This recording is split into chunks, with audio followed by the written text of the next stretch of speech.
मान लो कि Elon Musk ये कहे कि मैं भारतीय नागरिक बनना चाहता हूँ, तो हमारे पास क्या उपाय है? उसको पहले 11 साल रहना पड़ेगा।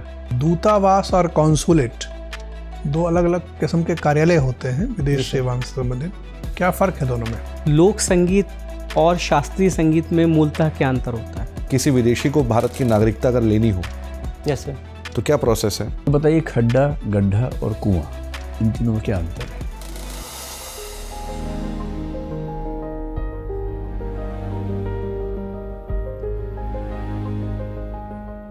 May I come in, sir? Yes yes yes, please come. Thank you, sir. आइए, बैठिए Thank you. बैठिए बैठिए। So you are mister Ajit, Yes, sir. Ajit Singh. The medium of your interview is English? Hindi sir. Hindi. And the medium for mains? Hindi था sir. Hindi. कौन सा attempt है आपका? है सर थर्ड अटेम्प्ट है सर। तीसरा। अभी क्या उम्र है आपकी? सर 24 साल। 24 साल के आप हैं। बहुत बढ़िया। तो अजित, थोड़ा सा अपना परिचय दीजिए और जो डेफ में लिखी हैं लगभग वो सारी बातें संक्षेप में बताइए। जी सर। सर मेरा नाम अजित सिंह खद्दा है। मैं राजस्थान के जयपुर जिले के गांव लूनियावास का निवासी हूँ। ठीक है। मैंने अपनी स्कूली शिक्षा गांव से ही पूरी की है। ग्रेजुएशन मैंने सर दिल्ली यूनिवर्सिटी के किरोड़ीमल कॉलेज से पूरी की है, बीए प्रोग्राम में। हिंदी लिटरेचर से मैंने सर इग्नू से एमए किया 2021 में। ठीक है। उसके बाद से सर मैं यूपीएससी की तैयारी कर रहा हूँ। मेरे दोनों माता पिता कृषक हैं। मेरा ऑप्शनल हिंदी लिटरेचर है और सर मैंने नेट यूजीसी नेट की परीक्षा पास की है। ठीक है। तो यदि आप सिविल सर्वेंट नहीं बन पाएंगे तो फिर आप एकेडमिक्स में जाएंगे? जी सर, ये बैकअप प्लान करो। ठीक है, बहुत बढ़िया। तो अजित ये बताइए, एक नेता हुए अजीत सिंह नाम के। जी सर। जो चौधरी चरण सिंह के सुपुत्र हैं। जी सर। और चौधरी चरण सिंह की भूमिका भी भारतीय राजनीति में बहुत इंटरेस्टिंग रही। जी सर। क्या आप मुझे बता सकते हैं कि वो कब हमारे देश के प्रधानमंत्री थे, उससे पहले किस पद पर थे, और प्रधानमंत्री के तौर पर वो किस एक वजह से विशेष रूप से जाने जाते हैं? जी सर। जी सर, शायद मैं अगर ध्यान कर पा रहा हूँ तो 1979 में वो प्राइम मिनिस्टर बने थे। ठीक है।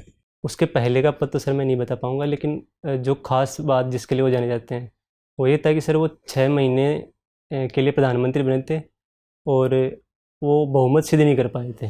बिना बहुमत सिद्ध करे वो 6 महीने तक प्रधानमंत्री रहे। बहुमत सिद्ध नहीं कर पाए थे या सर वो मतलब नौबत नहीं आई थी। वो नौबत कैसे नहीं आई थी? सर क्या हुआ था? जी सर, 6 महीने तक हमारे सुप्रीम कोर्ट के द्वारा भी कहा गया है कि अगर 6 महीने की समय सीमा तक बिना बहुमत सिद्ध किए प्रधानमंत्री रह सकते हैं, उसके बाद के आगे के एक्सटेंशन के लिए नहीं। तो उन्होंने विश्वास मत रखा या किसी ने अविश्वास मत रखा?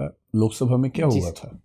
सर जब शुरू में जब उनको प्रधानमंत्री के रूप में बनाया गया था तब तो कांग्रेस पार्टी की जो इंदिरा गांधी जी थी उन्होंने बैकिंग दी थी, लेकिन बाद में उन्होंने अपना समर्थन वापस खींच लिया था। तो उन्होंने फिर सर वो लोकसभा में गए ही नहीं थे। उसके पहले किसकी सरकार थी जो गिरी थी उस समय? मोरारजी देसाई जी की सरकार थी सर। ठीक है। तो चौधरी चरण सिंह जब प्रधानमंत्री बने और उनको कुछ समय मिला, जी सर, कौन से राष्ट्रपति थे जिन्होंने समय दिया था कि आप इतने समय के बाद साबित करें बहुमत अपना? सर एग्जैक्ट तो मैं याद नहीं कर पा रहा, लेकिन शायद नीलम संजीव रेड्डी जी थे। एकदम ठीक याद कर रहे हैं आप। और कहते हैं कि नीलम संजीव रेड्डी ने जब चौधरी चरण सिंह को पीएम बनाए तो उस समय एक नई नज़ीर स्थापित की जो न संविधान में लिखा है न लोकसभा के रूल्स में लिखा है। कौन सी नई चीज़ थी जो उसी प्रोसेस में स्थापित हुई? जी सर, मेरे हिसाब से ये थी कि बिना बहुमत साबित किए उनको प्राइम मिनिस्टर की ओथ दिलाई थी उन्होंने। ये तो कई बार होता है, ये तो नॉर्मल सी बात है, कोई खास बात नहीं है। जी सर, एग्जैक्टली मैं ध्यान नहीं कर पा रहा। विश्वास मत हमारे ना संविधान में लिखा है ना हमारे लोकसभा के रूल्स में लिखा है। उन्होंने पहली बार ये कहा कि आपको विश्वास मत ला के साबित करना होगा कि बहुमत आपके पास है। वो अपने आप में एक नई परिपाटी थी जो उसके बाद से हमारे सिस्टम में काफ़ी हद तक चलने लगी। जी बहरहाल, चौधरी चरण सिंह का क्या योगदान है भारतीय राजनीति में इसके अलावा? सर उनका योगदान जमींदारी जो प्रथा थी उसके उन्मूलन में और लगान नियमन के संबंधित कानून थे या लैंड रिफॉर्म्स थे, उनमें उनके लिए जो काम उनको जाना जाता है। जो किसान आंदोलन हमारे देश में पिछले 1 साल में हुआ, जी सर, आपकी राय में वो किसान बिल जो थे, किसान विधेयक थे, किसान अधिनियम थे, गलत थे, सही थे या कोई और स्थिति आपकी है? सर मेरा मानना है कि सर वो अच्छे मोटिव के लिए लाए गए थे, फार्मर्स के सशक्तिकरण के लिए लाए गए थे, लेकिन जो कम्युनिकेशन गैप रहा फार्मर्स और सरकार के बीच, या सरकार उन्हें समझा नहीं पाई, जो भी उनकी कंसर्न्स थी एपीएमसी मंडी को लेकर हो चाहे एमएसपी को लेकर हो। तो सर उस वजह से मुझे लगता है सर गैप बढ़ गया और अंततः नौबत ये है कि सरकार को बिल वापस लेने पड़े। तो एक कृषक परिवार से जुड़े होने के नाते अगर आपको 3 संशोधन करने हो उस किसान अधिनियम में, तो क्या 3 संशोधन करेंगे? जी सर एक तो पहली मांग थी किसानों की कि एमएसपी को अनिश्चित काल के लिए, हालांकि उनकी मांग थी कि एमएसपी को लीगलाइज कर देना चाहिए। तो सर मैं अनिश्चित काल के लिए तो नहीं करता, लेकिन कुछ 10 ईयर के पीरियड के लिए या 20 ईयर के पीरियड के लिए, जब तक कि कृषि से जो हमारी एक्स्ट्रा बर्डन है लोगों का, वो अगर मैन्युफैक्चरिंग की ओर शिफ्ट नहीं हो जाता, तब तक के लिए किया जा सकता था सर। ठीक है। दूसरा सर जो एपीएमसी मंडीज़ था, एपीएमसी मंडी की व्यवस्था थी, उससे रिलेटेड लोगों का ये विरोध था पंजाब और हरियाणा के। राजस्थान में सर मंडी सिस्टम का इतना वो मजबूत नहीं है, तो वहाँ से विरोध ज़्यादा नहीं था, वो मेनली विरोध पंजाब और हरियाणा से था। तो सर वो एपीएमसी मंडीज हैं, उनको भी सर साथ में जो उनकी कंसर्न्स थी उनको भी ध्यान में रखा जा सकता था। ठीक है सर। अजीत, आपने लिखा है कि आपको ऊंट की सवारी पसंद है। जी सर। राजस्थान के आप रहने वाले हैं। राजस्थान में लोग ऊँटनी के दूध का सेवन करते हैं। जी सर। और अमूल भी उसका विक्रय भी करता है। जी सर। किन किन मामलों में ऊँटनी का दूध ज़्यादा महत्वपूर्ण माना जाता है, ज़्यादा पौष्टिक माना जाता है? जी सर ऊँटनी के दूध में प्रोटीन्स और विटामिन्स अधिक होते हैं, तो जैसे अस्थमा है उसके लिए उसको अच्छा माना जाता है। फिर सर स्वास्थ्य के लिए ऐसे कोई अस्थमा के अलावा अन्य किस बीमारियों में वो ज़्यादा कारगर पाया गया है? सर जनरली हमारे यहाँ जो दर्द वगैरह हो, किसी को ऑर्थराइटिस हो या ऐसी चीज़ें हो, उनके लिए भी काम में लिया जाता है। और अभी तो सर मैं ये याद करूँ। अच्छा, ठीक है। ये बताएं कि आपने पॉलिटिकल साइंस ग्रेजुएशन में पढ़ा है। जी सर। दूतावास और कॉन्सुलेट 2 अलग अलग किस्म के कार्यालय होते हैं विदेश सेवा से संबंधित। क्या फ़र्क है दोनों में? जी सर एग्जैक्ट तो मैं याद नहीं कर पा रहा, लेकिन मेरे हिसाब से जो एम्बेसी होती है वो तो सर किसी हमारे देश की किसी अन्य देश में जो प्रतिनिधित्व करती है वो होती है, और कॉन्सुलेट सर आगे जैसे और इकोनॉमिक या जो स्टूडेंट्स वीज़ा वगैरह के लिए जो सुविधाएं होती हैं उनको प्रसारित करने के लिए एक सपोर्ट के रूप में वो काम करती है। ठीक है। अभी फ्रांस के राष्ट्रपति हमारे गणतंत्र दिवस में अतिथि थे। Yes sir. फ्रांस का दूतावास कहाँ स्थित है भारत में, और फ्रांस के कॉन्सुलेट्स कहाँ कहाँ हैं? सर दूतावास मेरे हिसाब से दिल्ली में ही है, कॉन्सुलेट का सर मैं याद नहीं कर पा। किसी भी कॉन्सुलेट की कोई जानकारी नहीं है? Sorry sir. अच्छा, ठीक है। ये बताइए कि पासपोर्ट और वीज़ा में क्या फ़र्क होता है?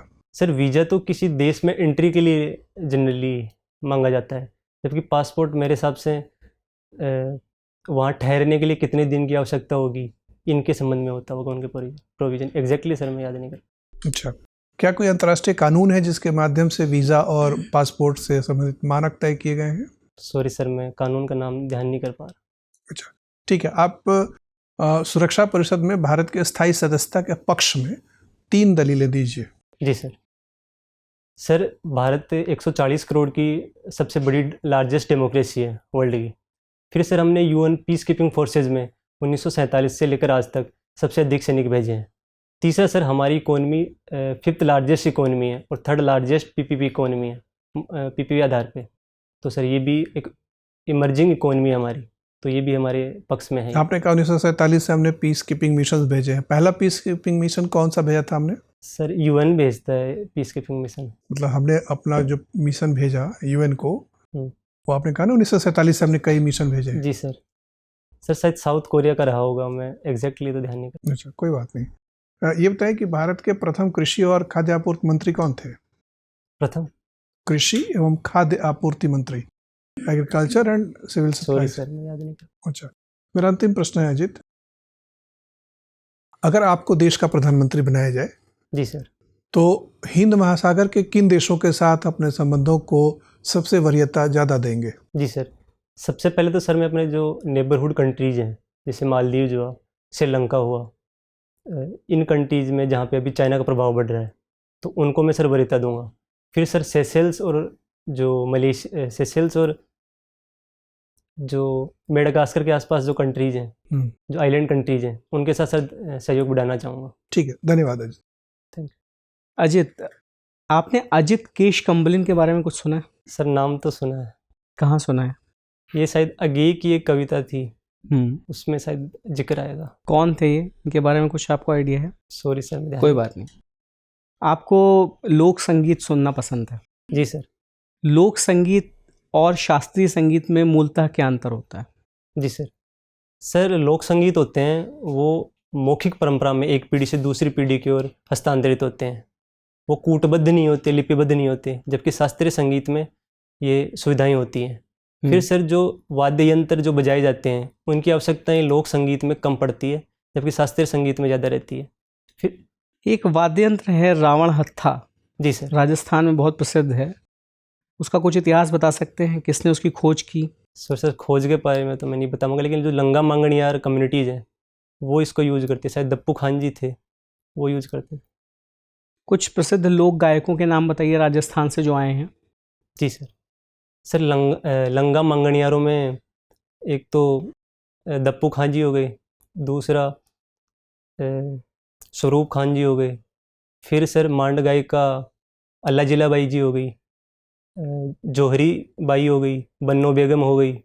किस भाषा में ये लोग लोकगीत गाते हैं? सर जनरली इनकी लैंग्वेज मारवाड़ी लैंग्वेज होती है, राजस्थान की जो वेस्टर्न पार्ट है उसकी जो लैंग्वेज है। अच्छा, ब्रज भाषा का राजस्थान के लोक संगीत पे क्या प्रभाव है? जी सर। सर ऐसा माना जाता है कि औरंगजेब के टाइम पे जब ब्रज भाषा का जो एरिया था उस पर आक्रमण हुआ तो वहाँ के कुछ जो संगीतकार थे वो इधर आ गए थे, भरतपुर और धौलपुर वाले एरिया में। तो एक तालबद्ध करके शायद एक संगीत की श्रेणी है। और सर एक एग्जैक्ट तो सर मैं संगीतकारों के नाम याद नहीं कर पा रहा। कोई बात नहीं। ब्रज भाषा अवधी भाषा आपने पढ़ा होगा सिलेबस में, तो ब्रज भाषा की कोई 5 विशेषताएं बताइए जो उसको अवधी से अलग करती हैं। जी सर। सर ब्रज की पहली विशेषता तो ये है कि ये उकार बहुला भाषा है, जबकि सॉरी सर ओकार बहुला भाषा है, जबकि जो अवधी है वो उकार बहुला भाषा है। दूसरा सर नय का अड़य का रय हो जाता है इसमें, अवधी में भी और ब्रज में भी हो जाता है सर, लेकिन ये प्रवृत्ति ब्रज में अवधी में ज़्यादा है अड़य के रय के होने की। फिर सर अणय का नय हो जाता है। किसमें? अवधी ब्रज में अणय का नय हो जाता है। यही प्रवृत्ति सर अवधी में भी देखने को मिलती है। चलिए ये बताइए कि आपको हॉर्स कैमल राइडिंग पसंद है ना? जी सर। अभी ऊँटों के मध्य एक बीमारी बहुत तेज़ी से फैली थी, उसका नाम बता सकते हैं पिछले कुछ सालों में? सर राजस्थान गवर्नमेंट भी इसके लिए एक लाई थी स्कीम, सूरा करके। कौन सी बीमारी थी वो? केमल ट्रिप्नोसोमा शायद मैं याद कर। किस कारण से होती थी वो? सर सॉरी सर मैं। चलिए कोई बात, धन्यवाद। अजीत, ये बताइए कि ई वेस्ट से आप क्या समझते हैं? जी मैम, इलेक्ट्रॉनिक वेस्ट का मतलब सर मैम जो भी कंप्यूटर वगैरह हैं या जो भी इलेक्ट्रिक जो भी सामान है यूज के बाद एक बार यूज करने के बाद जब वो दोबारा यूज के लायक नहीं रहते हैं तो उनको ई वेस्ट के रूप में हम देख सकते हैं। तो इसको एक गोल्ड माइन के रूप में देखा जा रहा है और बहुत प्रॉफिटेबल मार्केट के रूप में देखा जा रहा है, ऐसा क्यों? मैम जो ई वेस्ट होता है उसमें प्रेशस मेटल्स हैं वो यूज की जाती हैं।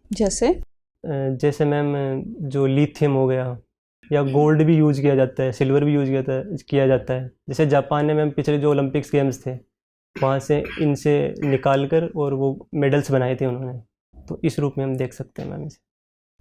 अभी रिसेंटली COP28 की मीटिंग हुई थी क्लाइमेट चेंज पे, है ना? उस पे महिलाओं की बहुत अहम भूमिका देखी गई, आप बतला सकते हैं क्या रहा? शायद विमेन लेड डेवलपमेंट की बात कही गई थी। नहीं, इसके बियॉन्ड भी था। सॉरी मैम याद नहीं। मैं बताती हूँ, ये बायो फर्टिलाइजर्स पे था, यूज़ के। जी। Bio fertilisers, uses of bio fertilisers, क्या होता है बायो फर्टिलाइज़र और क्यों ज़रूरत है, अब हम क्यों बायो फर्टिलाइज़र की बात कर रहे हैं? जी मैम, जो ऑर्गेनिक फार्मिंग का कंसेप्ट है मैम उसके लिए हम बायो फर्टिलाइजर्स यूज में ला सकते हैं। नहीं, ये नॉर्मल फार्मिंग, ऑर्गेनिक फार्मिंग ही नहीं, इन जनरल भी, मतलब हम जो नॉर्मल फर्टिलाइजर्स यूज़ करेंगे केमिकल युक्त, हम अब बायो फर्टिलाइजर्स यूज़ करेंगे। तो ये बायो वर्ड क्या है इसमें? बायो मैम जो ऑर्गेनिक वेस्ट होता है, जैसे पशुओं की खाद हो सकती है या केंचुआ वाली खाद हो सकती है या जो फल फ्रूट्स वगैरह के जो छिलके हो सकते हैं उनसे बनाया जाता है मैम। अच्छा, अगर हाई यील्डिंग वैरायटी अगर हम सीड लेते हैं तो इसमें क्या ये बायो फर्टिलाइजर्स काम करेंगे? जी मैम, पोषक तत्व के रूप में करते हैं मैम ये भी। अच्छा, देख लीजिएगा आप, ठीक है, कोई नहीं। सस्टेनेबल टूरिज्म से आप क्या समझते हैं?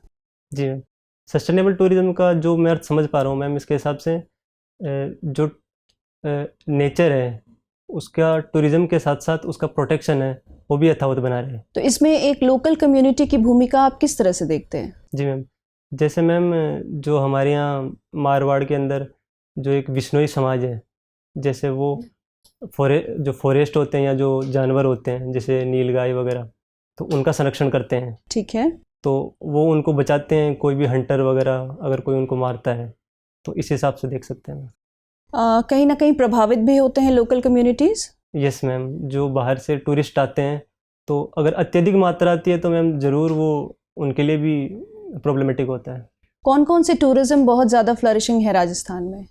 जी मैम, पहला तो मैम जो हमारे यहाँ हवेलियाँ और जो महल हैं वो बहुत फेमस हैं, जिसमें जयपुर के अंदर सबसे ज़्यादा 40% टूरिस्ट आते हैं। कौन सा नाम दिया गया है ये? किस तरह का टूरिज़्म हुआ ये? जैसे एक इको टूरिज़्म हुआ। हेरिटेज। ठीक है, बताइए। जी मैम, जी जयपुर के बारे में या फिर नहीं, इन टोटल राजस्थान। जी मैम, जिसमें मैम जोधपुर का मेहरानगढ़ का फोर्ट है, या जो ठीक है, तो ये हो गया, एक हेरिटेज से रिलेटेड हो गया। दूसरा मैम जो हैंडीक्राफ्ट्स है राजस्थान के, जैसे ब्लू पोट्री है, सांगानेरी और जो बगरू प्रिंट वगैरह है। ठीक है। ठीक और है। फिर मैम जो दाल बाटी चूरमा जो फूड है वो भी बहुत फेमस है। फिर मैम जो यहाँ के जैसे जयपुर का त्यौहार है, एक गणगौर त्यौहार है, और जो तीज त्यौहार है वो बहुत फेमस है, तो उसको भी मनाने के लिए लोग अब बाहर से आते हैं। ठीक है, मेरा आखिरी सवाल है आपसे। आपने क्लॉडिया गोल्डन का नाम सुना है? सॉरी मैम, नहीं सुना है। ये नोबेल प्राइज़ विनर हैं 2023 की इकोनॉमिक्स में। ठीक है। इन्होंने मैरिज पे, पेरेंटहुड पे और पिल्स, जो बर्थ कंट्रोल पिल्स है, उस पर इन्होंने बात की थी। तो इससे सवाल ये है मेरा कि आज भी महिलाओं में ही ज़्यादातर यूज़ देखा जा रहा है बर्थ पिल्स का, है ना, कंट्रोल करने के लिए बर्थ। जी मैम। क्यों है ऐसा? मैम इसके पीछे जो हमारी एक तो पहले की जो पेट्रियार्कल सोच है जो चली आ रही है कि जो बच्चे पैदा करने के संबंध में अगर कॉन्ट्रासेप्टिव्स भी लेने हैं तो वो वीमेन ही लेगी, तो एक तो ये सोच मैं मानता हूँ मैम। इसके लिए मैम जो परसेप्शन चेंज है वो किया जाना चाहिए, पुरुषों के द्वारा भी ऐसे जो यूजेज हैं वो किए जाने चाहिए, उतने वो भी उतने ही महत्वपूर्ण है। कोई मार्केट का रोल नहीं है इसमें?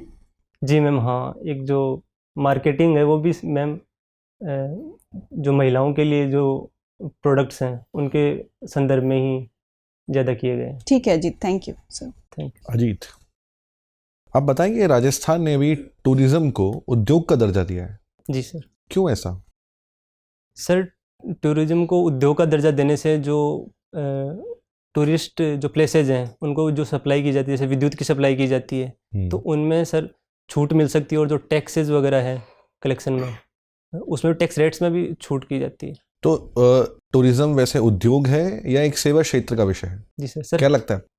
सर है तो सेवा क्षेत्र का ही विषय है, लेकिन एक इंडस्ट्री के रूप में सर ये बहुत सारे रोजगार भी दे सकता है, और इसलिए सर इनकम भी जनरेट कर सकता है राज्य के लिए। इस संदर्भ में इसको मतलब सेवा क्षेत्र की तुलना में ज़्यादा रोजगार दे सकता है, इसलिए इसको उद्योग का दर्जा दिया गया। जी सर।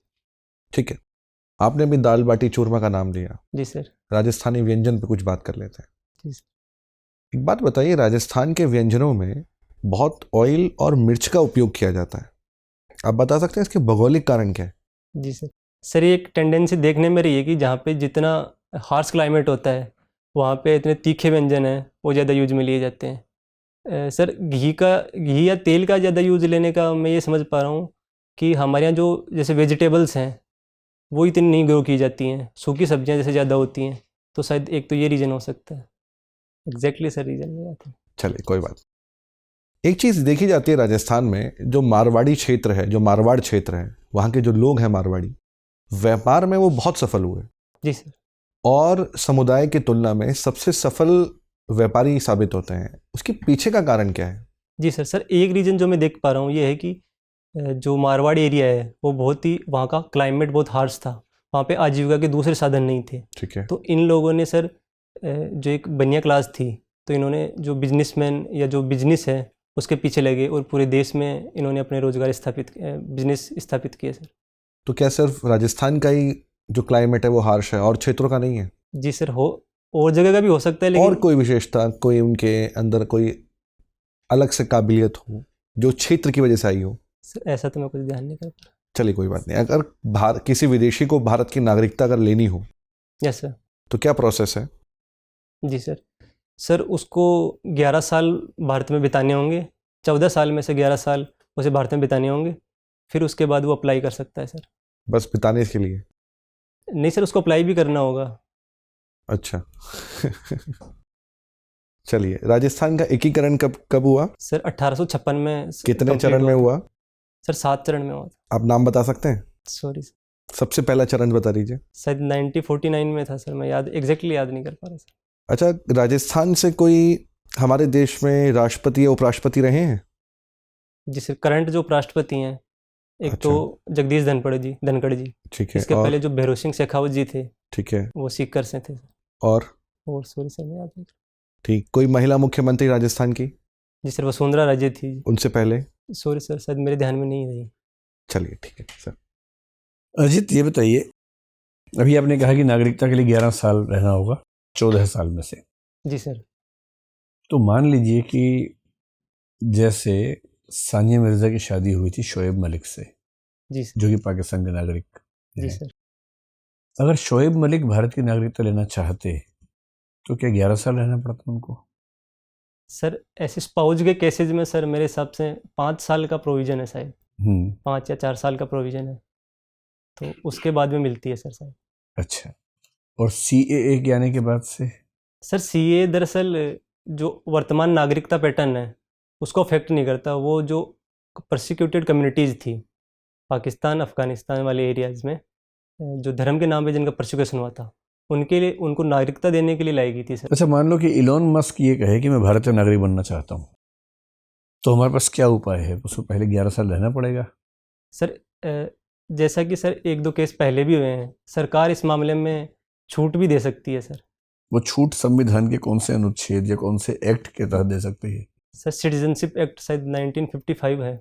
उसमें ऐसा क्या प्रावधान है? सॉरी सर, मैं याद नहीं। कोई बात नहीं। आप क्या जो सरनेम है खड्डा बता रहे हैं वो थोड़ा सा इंटरेस्टिंग सा मुझे लगा भूगोल के हिसाब से। इसके पीछे क्या कोई ऐतिहासिक वजह है कि आपका जो समुदाय है किसी ऐसी जगह पर था जो धंसी हुई जगह है, या कोई सामान्य रूप से नाम पड़ गया है? सर सामान्य रूप से जहाँ तक मैंने पूछा चलो, है भूगोल बड़ों से। में हम पढ़ते हैं तो खड्ड पढ़ते हैं एक शब्द, जी सर। गड्ढा भी पढ़ते हैं, जी सर। कुआं भी पढ़ते हैं। जी सर। तो बताइए, खड्डा, गड्ढा और कुआं, इन तीनों में क्या अंतर है? जी सर। सर कुआं तो पानी के पर्पज से खोदा जा सकता है। ठीक है। खड्डा सर नेचुरल भी हो सकता है और हमारे द्वारा भी ऐसे भी खोदा जा सकता है। ठीक है। और गड्ढा मेरे हिसाब से सर ज़्यादा डीप होता है खड्डा से। और बावड़ी और कुएं में क्या अंतर है? जी सर बावड़ी दरअसल जो वर्षा का पानी है उसको स्टोरेज करने के लिए बनाई गई थी, जबकि कुएं जो ग्राउंड वाटर है उसके एक्सट्रैक्शन के लिए बनाए गए हैं। बहुत बढ़िया। मेरा आखिरी सवाल आपसे ये है कि आपका नाम अजित है, और अजित का मतलब होता है जिसको जीतना संभव ना हो, जो अजय हो। लेकिन जिंदगी में कुछ ऐसे युद्ध होते हैं जहां हार जाना अच्छा रहता है।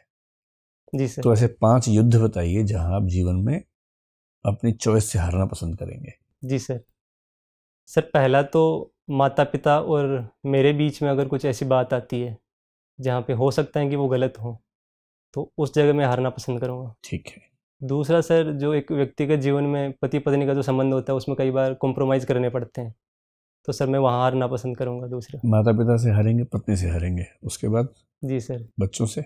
जी सर, वो अगर उनके लिए बेटरमेंट के लिए हो रहा है, उनको विश्वास बढ़ाने के लिए हो रहा है, तो वहाँ भी कर सकते हैं सर। ठीक है। 3 फिर सर चौथा सर, जो अपने दोस्त हैं, मेरे दोस्त हैं, अगर मुझे लग रहा है कि उनके फ़ायदे की चीज़ हो रही है तो सर मैं वहाँ भी कर सकता हूँ। बहुत बढ़िया। एक और बताएंगे 5वां? सर अभी मैं याद नहीं कर पा। ठीक है अजित, बड़ा अच्छा लगा आपसे बात करके। अब आप जा सकते हैं। धन्यवाद। Thank you sir. Thank you.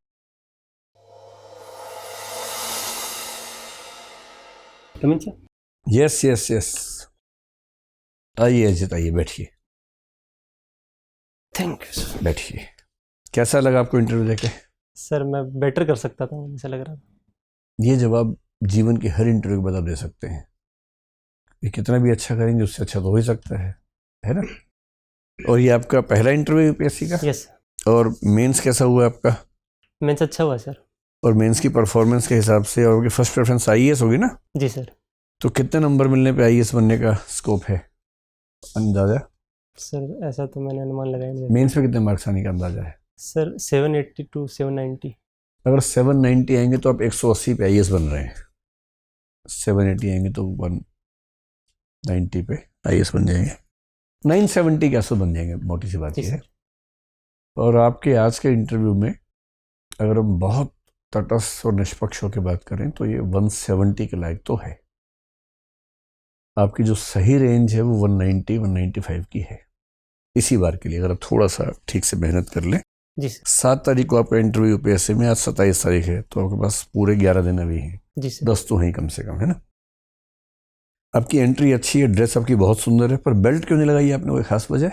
या सर शौक मेरे नहीं से है? कहा गया था कि क्या कि ऐसे ठीक रहेगा। नहीं, वैसे आप ऐसे भी अच्छे लग रहे हैं, पर जनरली लोग बेल्ट लगाते हैं, एक फॉर्मल अटायर का पार्ट है, तो लगा लेंगे तो अच्छा रहेगा। जी सर बिल्कुल। हालांकि इतना बेरोजगार कोई है नहीं कि इस पर ध्यान देगा वहाँ पर कोई बात ध्यान में, फिर उस पर 4 सवाल पूछें, तो इन चीज़ों में ना नॉर्मल रहना ठीक है, कुछ अलग करने की ज़रूरत ही नहीं है। जी सर, 5-6 जगह दिए मैं सर मैंने, हाँ। तो किसी ने टोका नहीं, तो फिर मैंने भी कंटिन्यू करा। अच्छा, तो मैंने टोक दिया जी तो सर। लगा लेंगे तो अच्छा रहेगा, है ना? जी सर। बैठने का तरीका बहुत अच्छा है आपका, इंट्रोडक्शन आपने बहुत ही अच्छा दिया। मैं आमतौर पर इंट्रोडक्शन क्या लिखता हूँ, ओके या गुड, मैंने आपके में लिखा वेरी गुड, क्योंकि आपने बहुत डिटेल में बताया, बैकग्राउंड बताया, वैकल्पिक विषय बताया, आपने रुचियाँ बताई। तो आमतौर पे लोग एक दो चीज़ें छोड़ देते हैं, आपने सारा बताया तफसील से, बड़ा अच्छा किया। अजीत सिंह से चौधरी चरण सिंह पे बात गई तो आपका लग रहा था कि तैयार किया हुआ है, लेकिन थोड़ा सा और देख लीजिए। सर दरअसल तैयार नहीं था। अच्छा, तो तब कॉमन आइडिया आपको रहा होगा। नीलम संजीवा रेड्डी ही थे, विश्वास मत की शुरुआत वहीं से हुई थी।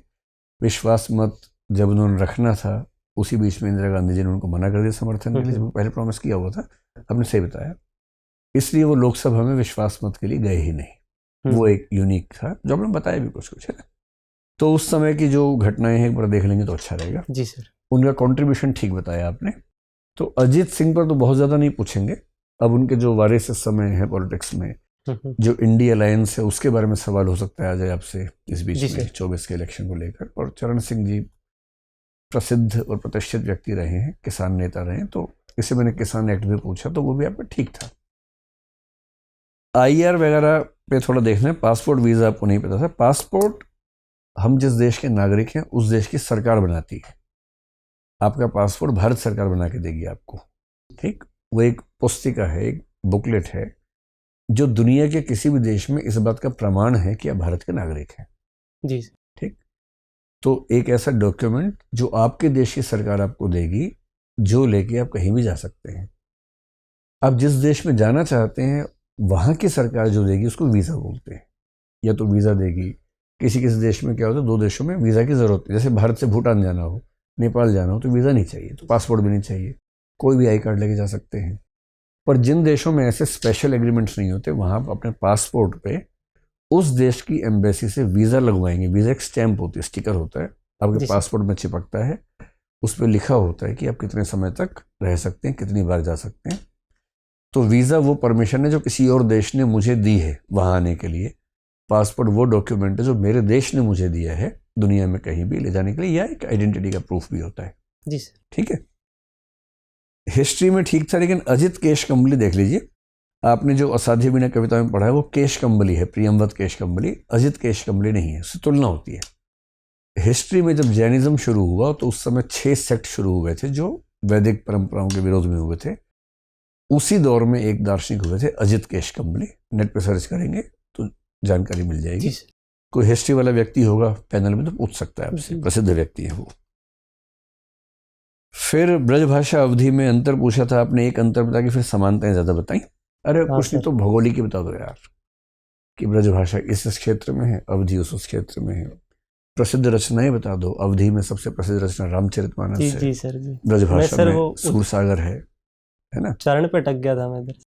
वो शुरू में आपने गलत बताया, फिर हमने ठीक कर लिया था, ओकारांत ओकारांत, वो ठीक हो गया था। कैमल, अब देखो हमें जो मुख्य दुख है आपसे वो ये कि अब राजस्थान के हैं, पर राजस्थान पे कमांड कम है। ऊँटनी का दूध देखो, हम सबको पता है कि कहाँ कहाँ फायदा पहुँचाता है, आपको कम पता था।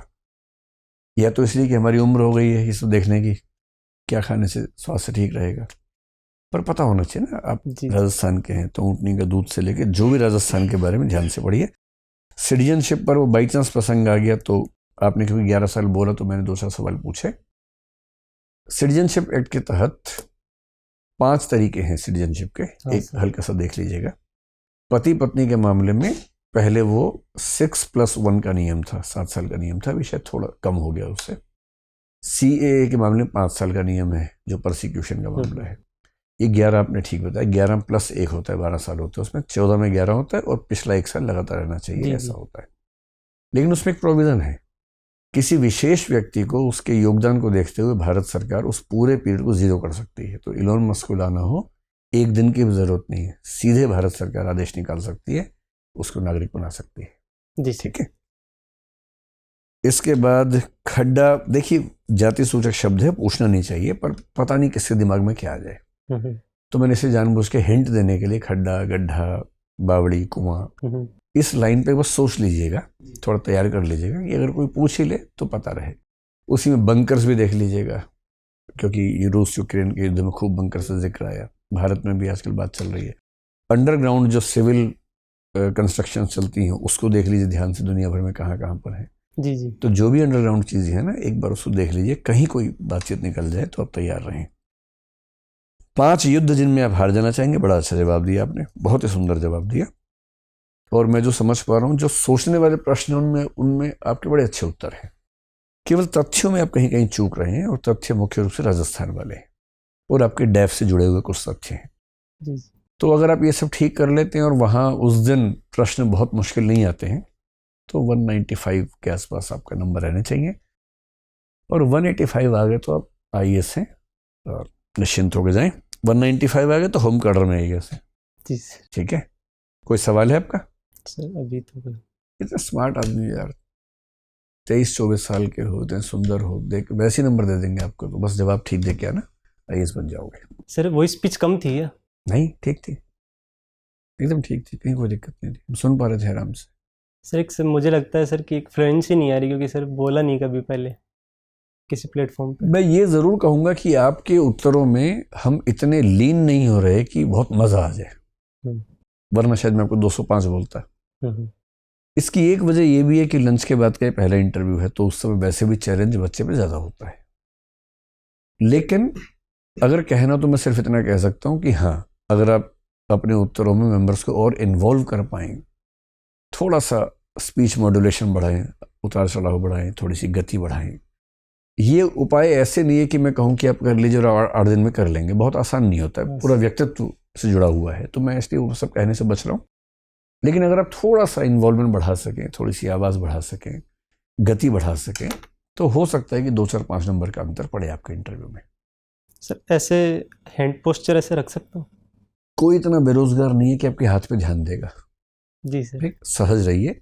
जब तक आपके हाथ कुछ अनुचित तरीके से दाएं बाएं ना ऐसे पटक रहे हों, कोई समस्या नहीं है। जनरली हाथ घुटने पर रखे जाते हैं, लेकिन कोई नियम नहीं है, आप हाथ आराम से रखिए, कहीं भी कोई दिक्कत नहीं। अनावश्यक रूप से बहुत ज़्यादा हिलाने से बचना है हाथ को जी सर, वो अपने हिलाए भी नहीं। ठीक है, और मशीन नहीं बनना है, रोबोट नहीं बनना है, सहज होकर बात करनी है। तो हाथ आपका यहाँ है तो ठीक है, क्या परेशानी? जी सर। ठीक, शुभकामनाएं। Thank you sir.